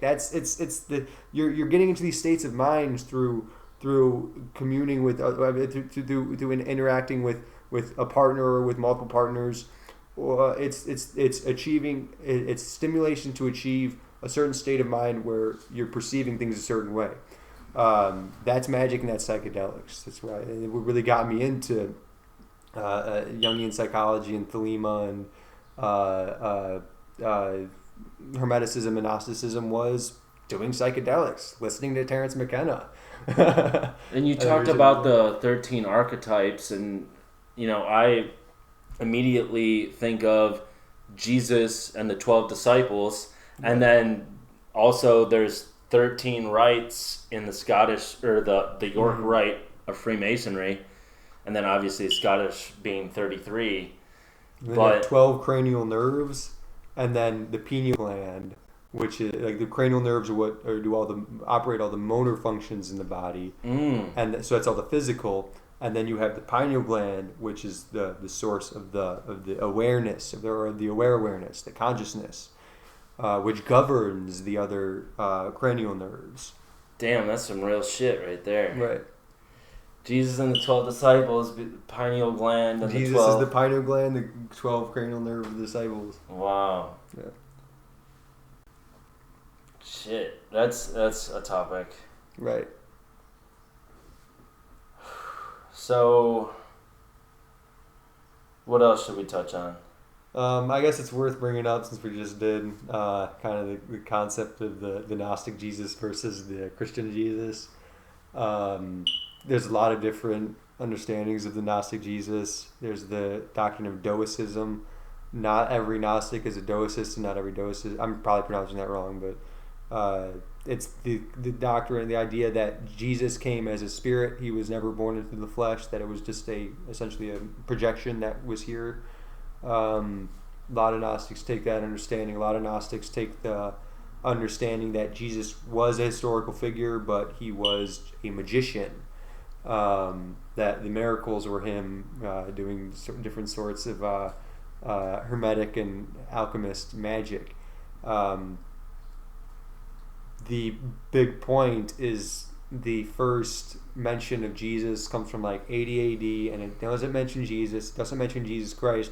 It mentions a Christ in Rome, or a Christ. I forget if it says a Christ in Rome or a Christ in Jerusalem. It mentions a Christ somewhere, but it specifically says a Christ, implying plurality, kind of like how Buddha means enlightened one, and Buddhists call each other Buddha. So the early Christians probably did a very similar thing, called each other Christ, understood Christ as the self, and referred to each other as such. And that's where this mention in 80 AD from this Roman scholar of a Christ comes from. But other than that, it's not mentioned until the books of the New Testament are said to come from, which are the 100s and 200s, compiled in 235 AD in the Council of Nicaea under Constantine. Christ and not the Christ. Yeah. Yeah, okay. So very particular language. Yeah. And so in my opinion, what most likely what happened was, Bite Gnostic Radio has an episode or two about this. But this is the theory I go with the Jews. I think it was, in fact, Rome in the Council of Nicaea 23 AD compiled a new religion based on Sethianism, a form of Gnosticism, and created the story of Jesus as the new Savior Spirit. Instead of Seth, it's going to be Christ. And they based the life of Christ off of Simon Magus, who is a historical figure. He was written about. There is records about him. Yeah. And he there a lot of parallels to Jesus' story, other than the miracles being done. Simon Magus was said to have a slave, or that he had bought or really freed is the more accurate term, and he basically she was his wife, and she would do ritual. I'm pretty sure, if I recall correctly, the Clementines monks said that Simon Magus's wife or whatever anointed John the Baptist that, if I recall that correctly, the Aeon Bite Gnostic Radio episode on Simon Magus being Jesus brought that up. I don't remember it completely, but she was very respected. She wasn't just some slave girl as a lot of Christians try portraying her, as she was a slave that was freed and stuck with Simon Magus throughout his exploits. The big similarity there is with Jesus and Mary Magdalene. Like different apocryphal texts, she's referred to as the favorite disciple of Jesus, and it's implied in plenty of texts they have a special relationship, and it's kind of very similar to the whole Simon Magus, and I forget his wife's name, but Simon Magus was a Samaritan, which was they were basically cousins to the Hebrews or Jews. They were genetically Jews that stayed in Babylon when the Jews were exiled, and so they worshipped Mars. They were pagans, and today you see the remnants of paganism in modern Christianity with Easter and Ishtar and Christmas and all of its pagan symbology with the world tree and all these sorts of things. Saturnalia, exactly. Yeah. It's literally just Saturnalia. Rome went from Saturn and Jupiter worship to Saturn worship behind closed doors, and then Jesus worship behind open doors. That's the roots of a lot of these pagan traditions in there. Unfortunately, today Christians and people start to realize we've been lied to about a lot of stuff, and they'll look at the pagan stuff as if it's the bad stuff, and the Christian stuff as it's the good stuff. But in my opinion, it's the exact reverse. They've demonized all the pagan shit in the Bible to create a slave religion for the masses to have this Jesus worship, where that's where I totally resonate with Crowley's direction of Gnosticism, making it very pagan instead of Christian, because we've been spooked the fuck out by Orthodox Christianity for at least a millennia now, and it has dominated the thought process of humanity for far, far too long. The Gnostic texts, the main themes are knowledge and ignorance, where the Christian New Testament one is sin and forgiveness, and we've been turned into total slaves with this whole sin and forgiveness doctrine that they built, and it's what's kind of off-putting to me about the more Christian brands of Gnosticism. I used to consider myself a more Christian Gnostic than anything, but Gnostic is Hermetic, it's pagan, it has its roots with Christianity, or Christianity has its roots with Gnosticism, I should say, but Gnosticism has its roots with Kabbalah, which has its roots in Egypt. Gnosticism has its roots in Hermeticism, which has its roots in Egypt, and Samaritanism, which is really from Babylon, but Babylon and Egypt were very, very similar civilizations. Pretty much Babylon, India, and Kemet were one big trade community and spiritual nation, in the sense that they all had the same, like how Christendom is one thought across different nations. It was kind of like that with Babylon, India, and Egypt back in before Alexander the Great. So yeah, that's a interesting thing that listeners can definitely go look into more now. These different understandings of the historical Jesus versus did they just make him up 200 years later in the Council of Nicaea? That's really interesting. And John Brisson, who I had on the podcast, he was like, I'll debate Miguel Connor about Gnosticism up and down, because he used to be himself a Christian Gnostic. And he's like, a lot of the Gnostic texts were found in the Nag Hammadi library, which there was a lot of Rockefeller money behind. So he's kind of, I think he was implying, and I don't want to bastardize his argument, I'd very much like to have Miguel on and John on and watch them hash it out. But that there was a lot of Rockefeller money behind the Nag Hammadi library with all the Gnostic texts, so it was like yet another deception or leading us astray in a different path. But when you analyze, the Council of Nicaea and all of these other things, just it being another Rockefeller deception seems like a stretch. Yeah. I mean, especially with the contradictions that it has to the New Testament understanding. It's to me, I see what they're saying in the Nag Hammadi codices is pretty much just what all the fucking Masons and Rosicrucians and everybody, the Catholics, the Jesuits have been teaching behind closed doors. And just because they understand these things doesn't mean that they're evil. They're keeping it from you for a reason. They have their secret societies with their initiations, their complex hierarchies, to keep the knowledge from getting out for a reason, because it is empowering stuff. And when we have our fear of that, then, and not to, I'm very interested to see this connection with Rockefellers and Nag Hammadi codices. I've never heard that angle. I've been waiting to. I knew at some point yeah. I'd hear that, but I definitely want to hear more of those arguments, because there was more than just Gnostic stuff found in Nag Hammadi codices. Like, they found a copy of Plato's Republic in Nag Hammadi codices, so that could have been thrown in there just to legitimize the whole thing, or to legitimize it more. But it's definitely worth noting that it wasn't just really Gnostic stuff, and then there was straight pagan Platonic stuff in there as well.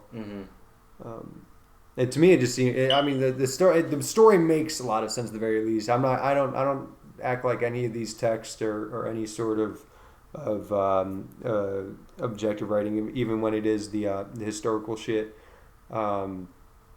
It just makes a whole lot of fucking sense. And something we were touching on earlier, do you believe in apotheosis or man becoming God? Like, is that achievable? I do think so, in the Hindu sense, that we can go. That I think there are multiple different planes of reality. Like the Hindus they said that this world is special because it's kind of like it's all balance here. That like we're special. Like you're in the perfect point to where there's enough good in life and enough bad in life to where you could want more than just the good and the bad. Where the gods who live in the more higher planes, they have it's pretty much just eternal bliss. They have no reason to want to achieve mukti or get to samsara, achieve or get out of samsara, achieve liberation from the cycle of incarnation. There's no reason that the gods would want to do that, because it's pure bliss. They say that the Hindus the animals don't have the rationality to put the thought patterns into existence to achieve these sort of liberation. So I look at Buddhist nirvana, Hindu mukti, and Gnostic salvation is kind of like the same thing, which it's reuniting with the Godhead, the monad, the supreme being, the one, not the God of good, not the God of evil, not we're talking the one, the source of everything. Abraxas. Well, this is where it is a huge debate, really, whether or not Abraxas is the monad or really, like, I certainly don't think he's the monad. Whether or not he's what is known as an aeon or the chief demiurge is really the debate. Some people look at Abraxas as the creator of the world. That even Saturn, they kind of portray Yahweh as the creator of the world in the Old Testament, where Yahweh being Saturn. I don't think Saturn created the world. I think that this is the Basilides. There's so many different Gnostic systems. The Gnostic system of Basilides explains that Abraxas is the chief archon, and that Abraxas is the force of causation, the collective sum of all opposites. It's basically the manifestation of the pleroma, and it is the force that cycles people into this incarnation loop. Jung talks about it. Jung seems to take that same stance too, that Abraxas is the demiurge. Other Gnostics take the stance that Abraxas isn't the demiurge. He didn't create the world, but he's just an eon, that he's equal to, that he's really Sophia's counterpart. So there's the debate among Abraxas in that sense.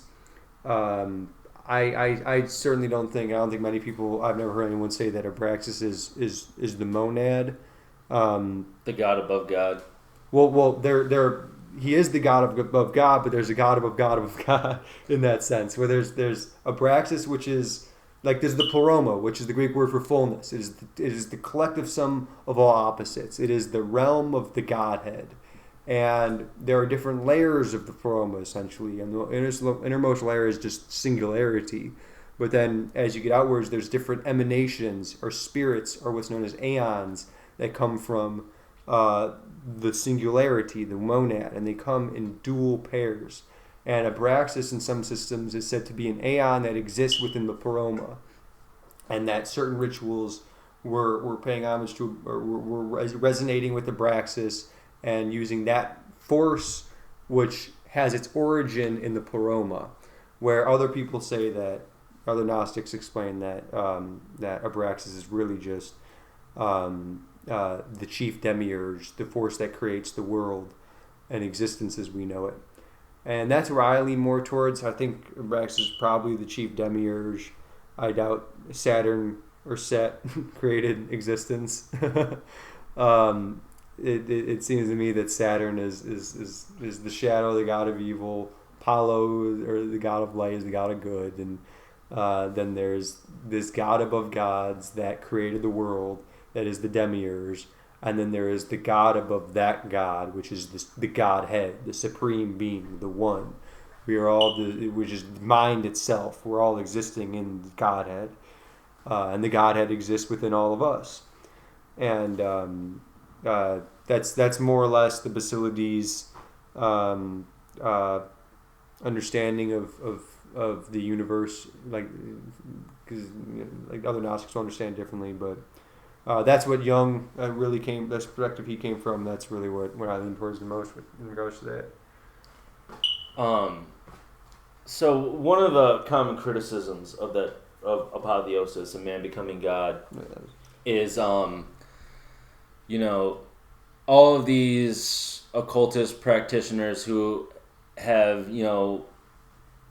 from what they have said, they had achieved godhood or enlightenment or whatever, and then they die in a hospital bed pissing and shitting themselves, and, the supposed person who achieved enlightenment and godhood is now, sniveling in their hospital bed, withering away. Well, I think that the main point is that I was trying to get there, forgot to get to, is there are different like aspects of apotheosis. To me, apotheosis just means not reincarnating here, but reincarnating somewhere else. So whether you reincarnate in a higher plane of existence with the Hindu gods and it's all this pure bliss all the time, or whether it's you incarnate into, or you, I should say, you don't incarnate again. You just become one with the monad, become one with the Godhead itself. That is also a sense of apotheosis. You're changing your perspective from your subjective view to the objective view of everything that's happening at once.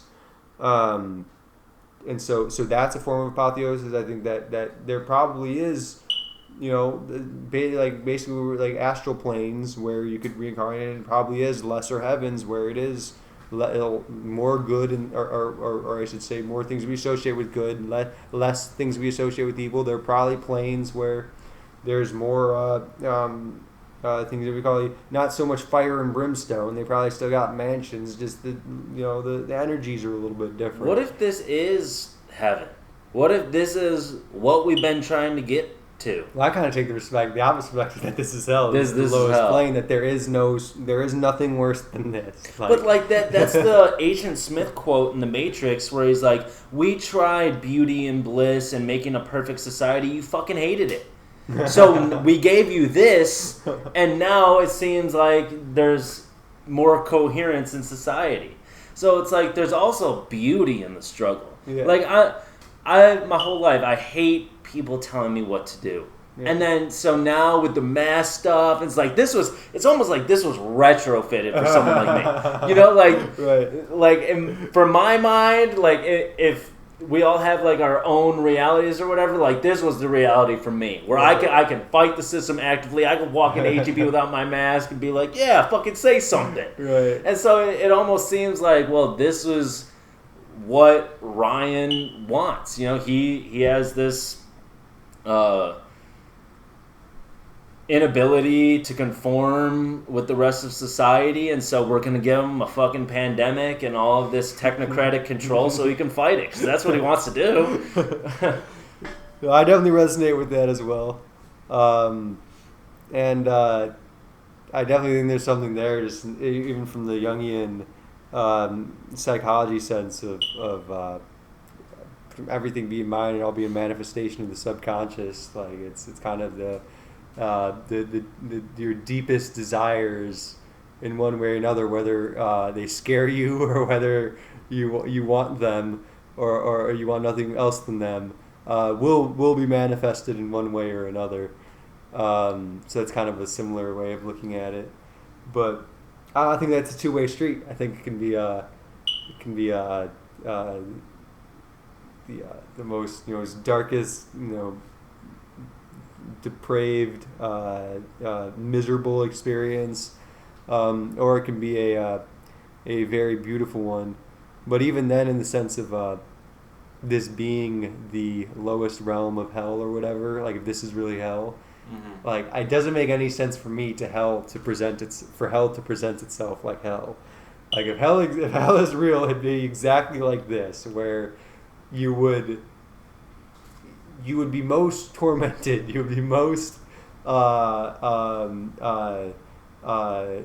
punished if you thought that there was good, and you thought there was some sort of divine plan happening for you there. Another way of looking at it is the ultimate evil, the greatest evil in the world, would never present itself as the ultimate evil. It's going to present itself as self-sustaining, as green. It's going to present itself as the most ultimate evil. Is going to present itself as a vaccine, inclusive, as a vaccine. Exactly, yeah. Something good for you. And I think that same concept would apply in a metaphysical sense to hell if it exists. Right.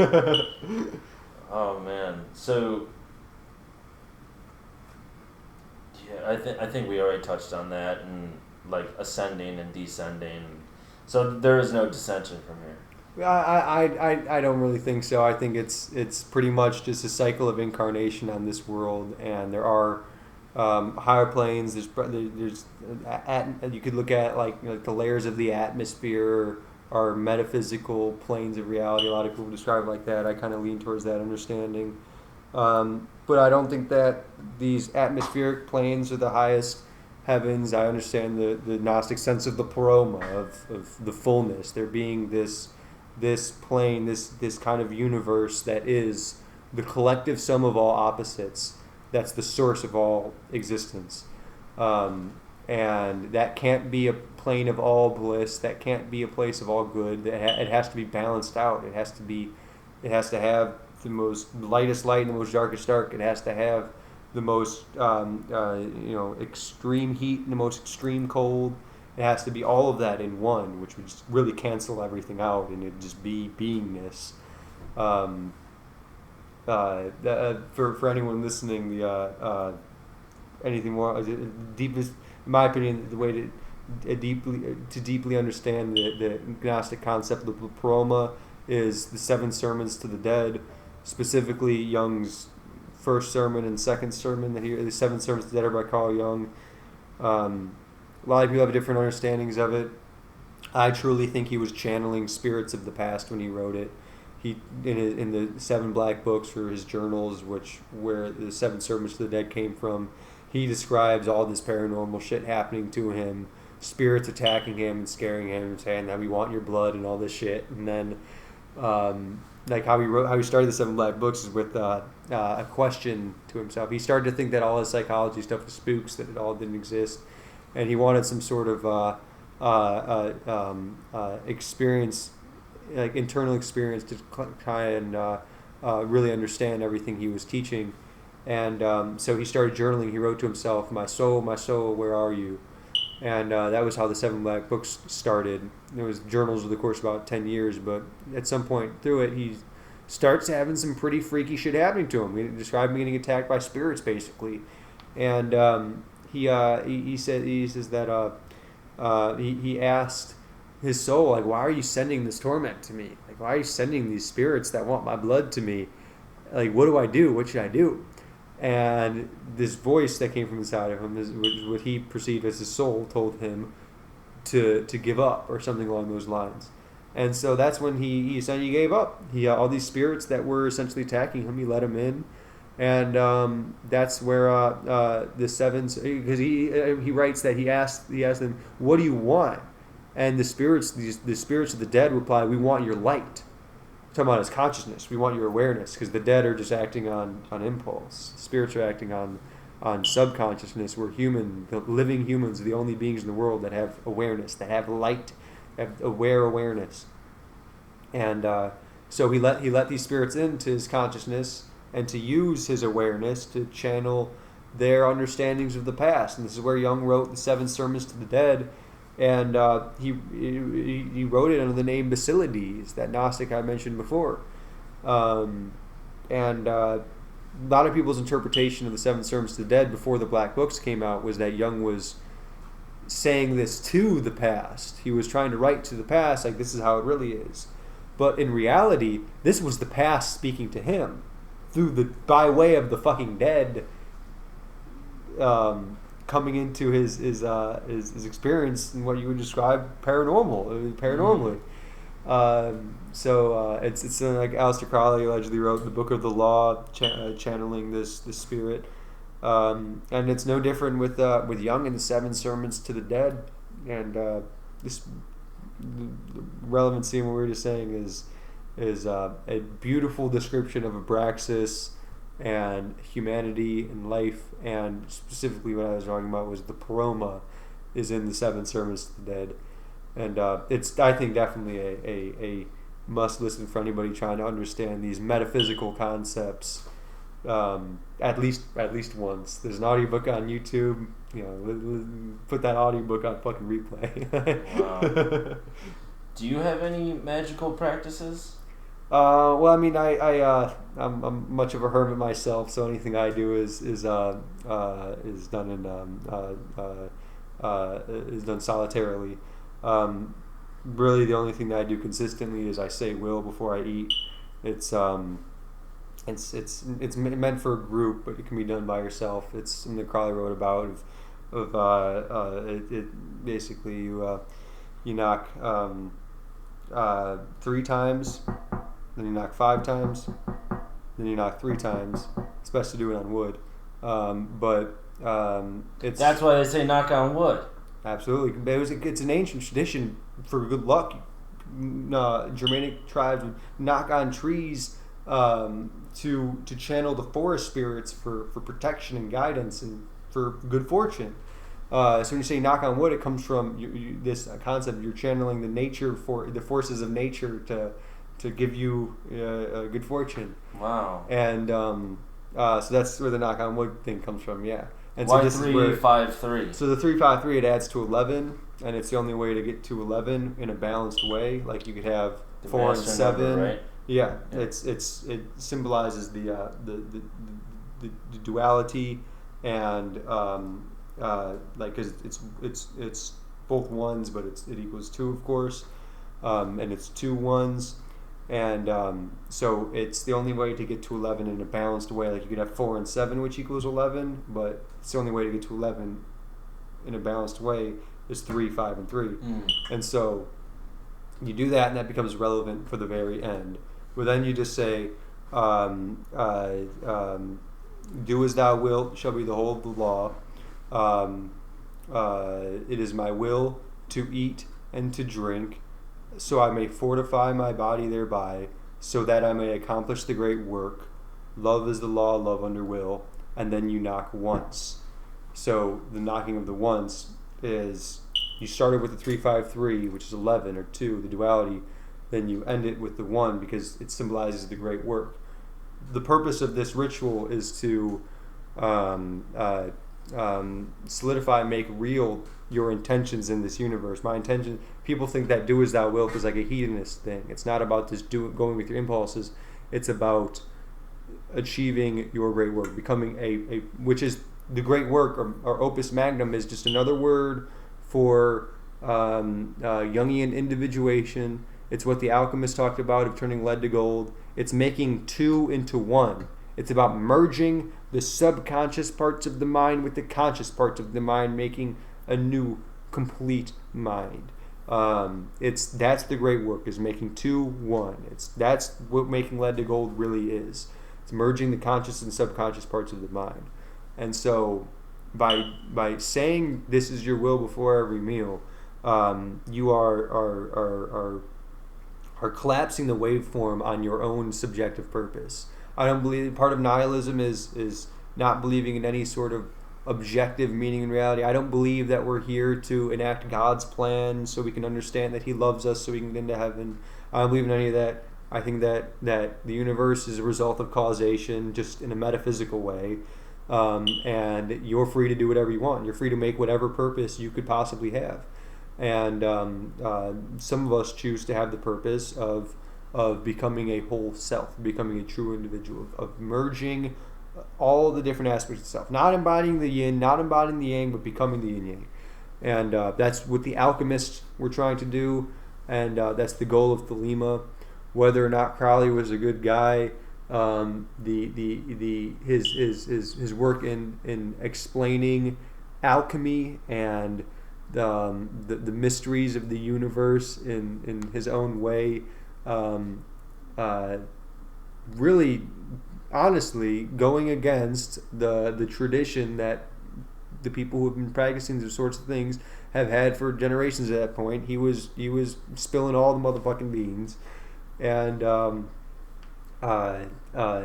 it's the science behind Thelema that is where the value is, because it's just another way to understand the alchemical process, or individuation, which I think is not the purpose of life, but is definitely, that's something that is very beneficial to oneself to do.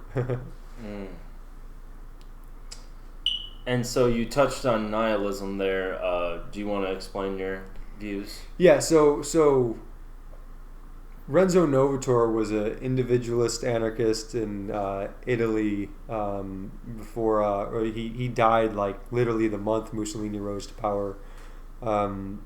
It was he was what's known as an illegalist, somebody who advocated breaking the law as a means to achieve freedom and anarchy. Hell yeah! So he was a bandit. They was robbing banks. They was hitting, they was just stealing shit, and they were hitting mad licks. And he died in a shootout with the Italian military police. On his body, they found a cyanide capsule. He was not going to any cage. He was not ready to let himself be put in a cage. He was way too free for that. He was going to eat a cyanide pill before getting into a cage. And he referred to himself as a nihilist, and he didn't have the traditional understanding of what nihilism is in its most specific sense. When you ask people or Google today, he, such as myself, understood it from its etymological sense. He said that he is an individual. I have the quote here. One moment. Let me get the load.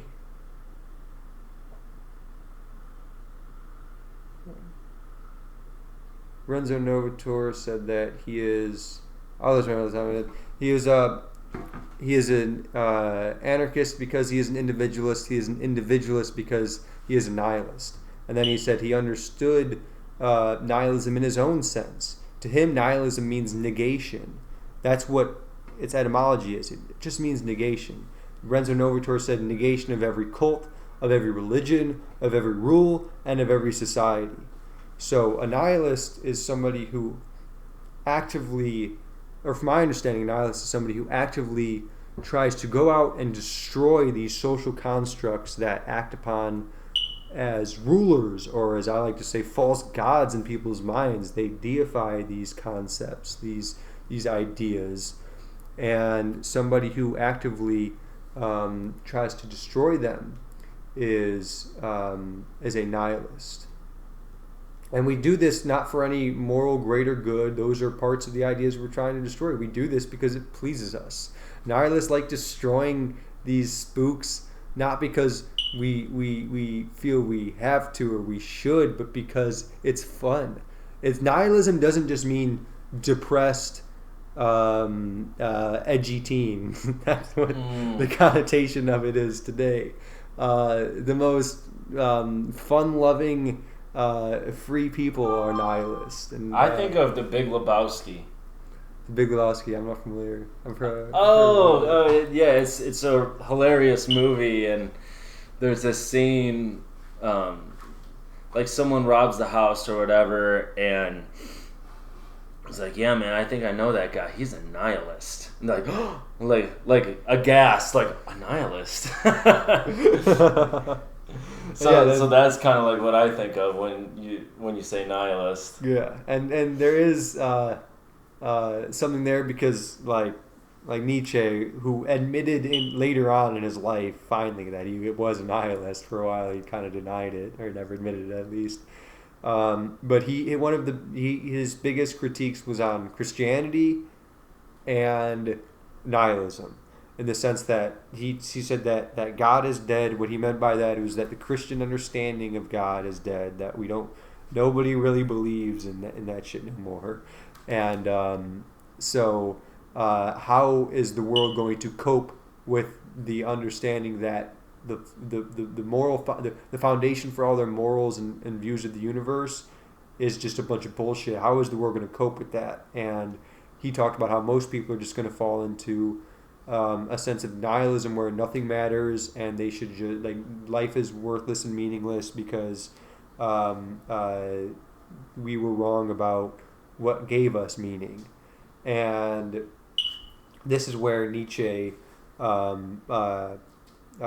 stressed the importance of not renouncing life, renouncing the moral systems and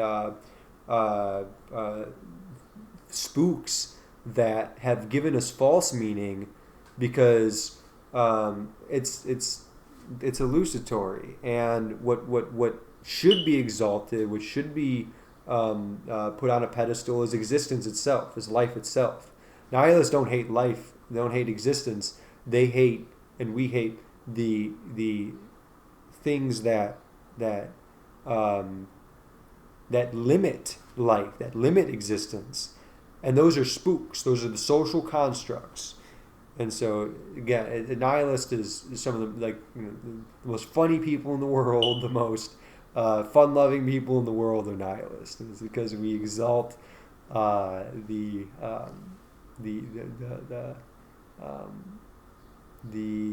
we exalt life and not the ideas that come up out of life.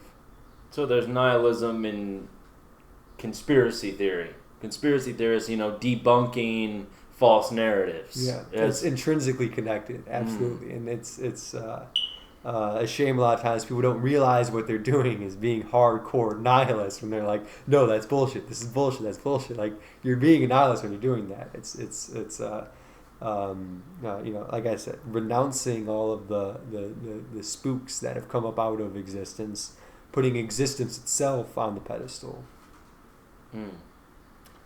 Well, I'm sure we could go for another 2, 4, 6 hours. So if you have any final thoughts or parting words as we wrap it up. I suppose the only thing that I'd really like to stress to anybody is read Max Stirner. There's a few different translations. The translation by a guy with the first name Wolfie, those seem to be the easiest to read that I've come across. Some are a little bit more tricky to read than others. There's a lot of most egoists get their understanding of egoism, Max Stirner's ideology, from the memes, which is cool. But it's definitely important to read what he was saying itself, not to just regurgitate what he's saying or to put what he was saying on some sort of pedestal, but he did have some specific takes that are very thought-provoking. And you know what? The value isn't his thoughts. The value are in your thoughts that are going to come from reading his thoughts. And they will be valuable. Those will. So the ego in its own are his main one. The unique in their property is the other main one. He has plenty of other, like 6 other essays besides that. But everybody is kind of put off by it when they first hear it. They hear these whole right of might concept, and it's scary to a lot of people. But we're just being realist. We're just keeping it real. We don't like this. Like violence. If an egoist likes violence, it's because that is what satisfies them. Most egoists are egoists because they don't like bosses. They don't like leaders, such as myself. And we are like that simply because that's what satisfies our consciousness. So definitely read Max Stirner, and he was way better of a anarchist philosopher than Murray Rothbard. I'm gonna end it off with a hot take. Fantastic. Well, beautiful words, and everybody, that was Roger Agora. You can follow him at Gnostic Nihilist, yeah, Gnostic.nihilist. So you can follow him there on Instagram, and we'll have plenty more where that came from. I'll see you all next time.